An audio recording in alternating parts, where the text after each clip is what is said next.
নরসিংদীর মনোহরদীতে হাফেজ আবুল কালাম হত্যার ঘটনায় উত্তাল জনতা। সোমবার সকালে উপজেলার চালকচর ইউনিয়নের হাবিজপুর গ্রামের বাসিন্দারা বিক্ষোভে ফেটে পড়েন। মনোহরদী বিলাব প্রতিনিধি মোহাম্মদ এমরুল ইসলামের ভিডিও চিত্রে বিস্তারিত। খুনি শহীদুল্লাহর হাতে নিহত হাফেজ আবুল কালামের লাশবাহী গাড়ি ও শিশু সন্তানদের সাথে নিয়ে বিক্ষুব্ধ জনতা মনোহরদী থানা উপজেলা নির্বাহী কর্মকর্তার কার্যালয়ের সামনে মানববন্ধন ও বিক্ষোভ করেন। অশ্রুভেজা চোখে খুনির দৃষ্টান্তমূলক শাস্তির দাবি জানান নিহতের পরিবার ও এলাকাবাসী। এ সময় উপস্থিত ছিলেন উপজেলা নির্বাহী অফিসার এম.এ. মুহাইমিন আল জিহান এবং থানার ভারপ্রাপ্ত কর্মকর্তা আব্দুল জব্বার। তারা আশ্বাস দেন খুনি শহীদুল্লাহ ও তার সহযোগীদের দ্রুত গ্রেপ্তার করে কঠোর শাস্তির আওতায় আনা হবে।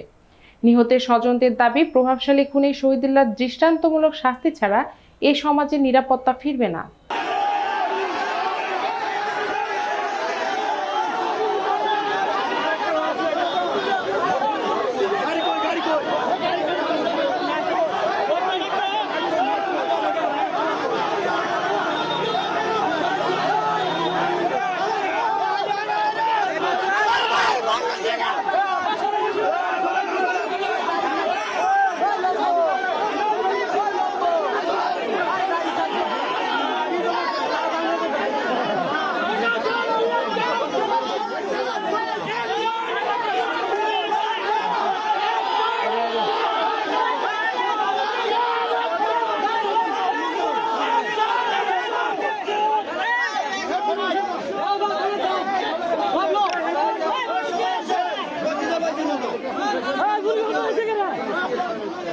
Tá,